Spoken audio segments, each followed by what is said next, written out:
मित्रांनो, आई कुठे काय करते या मालिकेच्या आजच्या भागामध्ये आपण पाहणार आहोत की कांचन आप्पांची माफी मागत घरी चला असा आग्रह करते, परंतु आप्पा नकार देतात.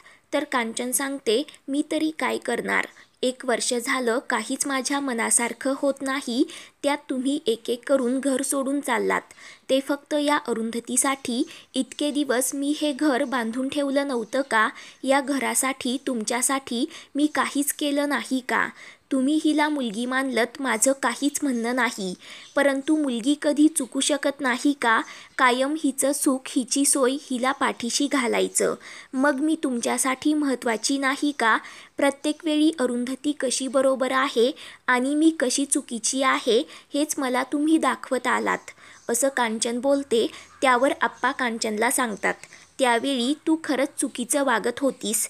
तू माझ्यासाठी महत्त्वाची आहेस, परंतु म्हणून तुझ्या चुकीला मी बरोबर म्हणणार नाही. तर तेव्हा कांचन आप्पांना विचारते, प्रत्येकाचे दृष्टिकोन वेगवेगळे असू शकत नाही का? एखाद्या गोष्टीबाबत तुम्हाला वेगळं वाटतं, मला वेगळं वाटतंय असं नाही का होऊ शकत? की 50 वर्ष आपण एकत्र राहतो, नवरा बायको आहोत, म्हणजे आपलं मत जुळायलाच हवं का? तेव्हा आप्पा विचारतात, मला तुझं म्हणणं पटत नाही आणि अरुंधतीचं म्हणणं बरोबर वाटतं. याचा तुला का त्रास होतो ते तर सोड, परंतु आपली बायको जाणून बुजून घरातल्या एखाद्या व्यक्तीशी वाईट वागते, तरीही शांत राहण्याचा निर्लज्जपणा आता मी करणार नाही. अनिरुद्ध अरुंधतीवर 1000 निर्बंध लादायचा. मग तेव्हाच आपण त्याला का नाही बोललो, का नाही त्याला समजावलं, असंच आता मला वाटतं. कारण हे सर्व घडलंच, परंतु आता मी ती चूक पुन्हा करणार नाही. मला जेव्हा तुझ्या गोष्टी चुकीच्या वाटायच्या तेव्हा मी त्या तुला सांगायचो. तर कांचन आप्पांना म्हणते, मग आताही तसंच करा, आपल्या घरी चला. त्यावर आप्पा नकार देत सांगतात, इतक्या दिवस सांगूनही पालथ्या घड्यावर पाणीच आहे. अजूनही तुझं बोलणं, तुझं हलक्या कानाचं असणं यात काही एक फरक पडलेला नाही. तर तेव्हा कांचन वैतागाने, ही चर्चा इथे नको असं आप्पांना सांगते, परंतु आप्पा घरी जाण्यासाठी स्पष्टपणे नकार देत सांगतात, संसार हा दोघांचा असतो, दोघेही त्यात महत्त्वाचे असतात. मी हे केलं, तू ते केलं नाही असं कोणीही कोणाला म्हणू शकत नाही. मी तुला असं कधी म्हणालो का, तू या संसारासाठी काहीच केलं नाही? कारण मला तुझ्या कष्टांची जाणीव आहे. मला माहिती आहे, मी एक सामान्य माणूस होतो. तू संसारासाठी किती तडजोडी केल्या, किती मन मारून राहिलीस हेही मला माहीत आहे. कारण माझ्याकडे कपड्यांचे फक्त 4च जोड असायचे, परंतु ते स्वच्छ धुतलेले, इस्त्री केलेले असायचे. रोज ताटामध्ये वेगवेगळे पदार्थ नसायचे, परंतु आहे ते चविष्ट असायचं. मला गोड आवडतं म्हणून ताटात एकतरी गोड पदार्थ असायचा. तू खूप काही केलं आहेस. माझ्या पाकिटात पैसे नसायचे, तरीही मी राजासारखं मिरवायचो, ते फक्त तुझ्यामुळे. आणि मुलंही तुला मान द्यायचे, तुझ्यावर खूप प्रेम करायचे, कारण त्यांनाही जाणीव आहे तू त्यांच्यासाठी काय केलंस. मी यावरून तुला काही कधी बोललो नाही. माझ्याकडे तुला द्यायला पैसा नव्हता आणि वेळही नव्हता, परंतु माझं तुझ्यावर मनापासून प्रेम होतं. असं बोलतच आप्पा खूप रडू लागतात.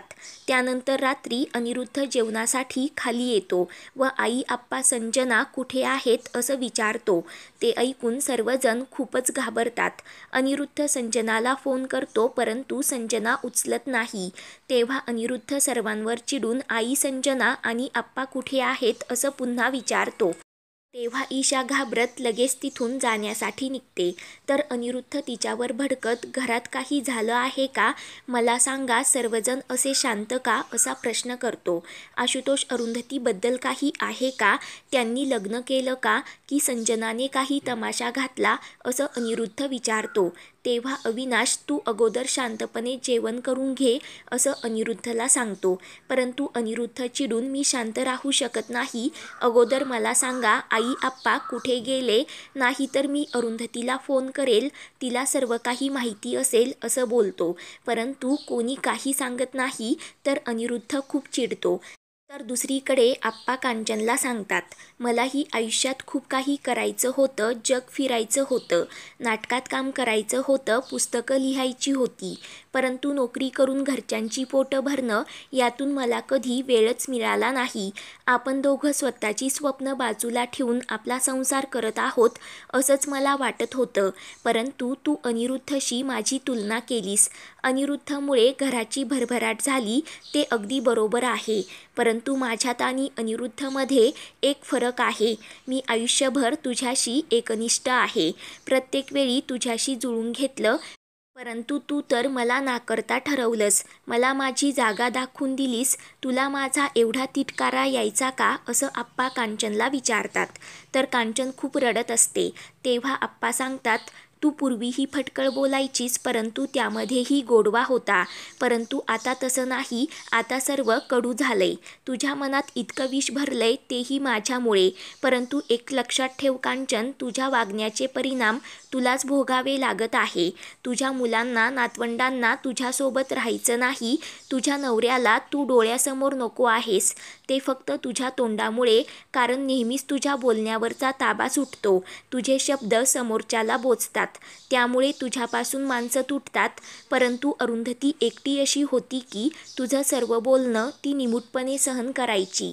फक्त अरुंधती तुझ्यातील चांगलं तेवढं घ्यायची आणि तुझं वाईट वागणं ती सोडून द्यायची, परंतु तिलाही तू दूर लोटलंस. एक लक्षात ठेव कांचन, परमेश्वराने प्रत्येकाला तोंड दिलं आहे, परंतु जिभेवरती सरस्वती बसवायची की त्यातून फक्त घाण टाकायची हा ज्याचा त्याचा प्रश्न असतो, पण तू हे निवडलंस, त्याचे परिणाम आता तू भोग. मी तुझ्यासोबत घरी येणार नाही. तेव्हा संजना आप्पांना आग्रह करते. तर आप्पा बोलतात, अनिरुद्धसमोर सर्व ठीक आहे हे तुम्हाला दाखवायचं आहे ना, म्हणजे हिच्यामुळं मन दुखावलं हे पुन्हा बाजूलाच जाणार, परत हिच्या मनासारखं होणार. इतकी वर्ष मी हे सर्व सोडून दिलं, परंतु हिने माझा विश्वासघात केला. इतकी वर्ष मला विश्वास होता की माझी बायको माझ्याबरोबर सुखात आहे, परंतु आज हिने तो विश्वासच मोडून टाकला. तेव्हा कांचन आप्पांची माफी मागत घरी चला, ते घर तुमचंच आहे, सर्वांना आपल्या कुटुंबाचा आदर्श वाटतो, तिथेच तुमचं आयुष्य गेलं असं सांगते. तेव्हा आप्पा बोलतात, आदर्श घर वाटत नाही, ते वाटायचं, कारण तुझे माझे विचार आता पूर्णपणे वेगळे आहेत. आता तूच बघ तुझ्याबरोबर कोण आहे आणि माझ्याबरोबर कोण आहे, कोण सर्वात जास्त सुखात आहे हे तू बघ आणि ठरव. तेव्हा कांचन सांगते, मला नाही वाटत अरुंधतीबाबत माझी काही मोठी चूक झाली ते, परंतु तुमच्या बाबतीमध्ये माझ्याकडून खूप मोठी चूक झाली आहे. मला माझी चूक सुधारण्याची एक संधी द्या. या वयात मला अंतर देऊ नका, हवं तर माझ्याशी बोलू नका, परंतु माझ्या अवतीभवती राहा. परंतु आप्पा मला जमणार नाही असं स्पष्टपणे कांचनला सांगतात. तुझ्यामुळे मला ज्या गोष्टींचा अभिमान वाटायचा त्याची आता मला लाज वाटते. आपण काय केलं, का जगलो असं मला वाटायला लागलं, परंतु आता बास, मला कुठेही जायचं नाही. इतकी वर्ष तू मला छान साथ दिलीस त्यासाठी मी तुझा आभारी आहे, परंतु इथून पुढचं आयुष्य मला अपराधीपणेच्या भावनेत घालवायचं नाही, तुझे टोमणे ऐकायचे नाही. आता तू गेलीस तरी चालेल असं बोलून आप्पा जाण्यासाठी निघतात. तेव्हा संजना आप्पांना थांबवत, मला माहिती आहे हे सर्व माझ्यामुळे झालं, परंतु आता झालं ते झालं, प्लीज घरी चला. अनिरुद्धला यातलं काही माहिती नाही, परंतु त्याला कळलं तर तो आम्हाला जबाबदार धरेल असं सांगते. त्यावर आप्पा बोलतात, गेल्या काही काळामध्ये अनिरुद्धने मला खूप दुःख दिलं आहे, त्यामुळे मी असलो काय आणि नसलो काय त्याला काही फरक पडत नाही. त्याच्या वागण्याचे परिणाम त्यालाही भोगू देत. त्याला सांग, तुझा बाप तुझ्यासाठी मेला, आता आपण एकटे जगू आणि एकटेच मरू. ते ऐकून सर्वांना धक्का बसतो. कांचन रडू लागते व लगेच तिथून घरी जाण्यासाठी निघते. तेवढ्यात संजनाला अभिचा मेसेज येतो की अनिरुद्ध घरी आला आहे. तेव्हा अरुंधती पळतच कांचनच्या मागे जाते. तर मित्रांनो, पुढील भागामध्ये कांचन अरुंधतीसमोर हात जोडत आप्पांना घरी घेऊन ये अशी विनंती करते. त्यावर अरुंधती होकार देते. तर कांचन अरुंधतीच्या गळ्यात पडून ढसाढसा रडू लागते. इकडे अनिरुद्ध सर्वांना धमकी देतो की हे घर फक्त आप्पांचं आहे, माझं नाही, ते माझे वडील आहेत, माझं त्यांच्यावर खूप प्रेम आहे, आप्पाच या घराचे मालक आहेत. मित्रांनो, पुढील भागांच्या अपडेटसाठी चॅनलला सबस्क्राईब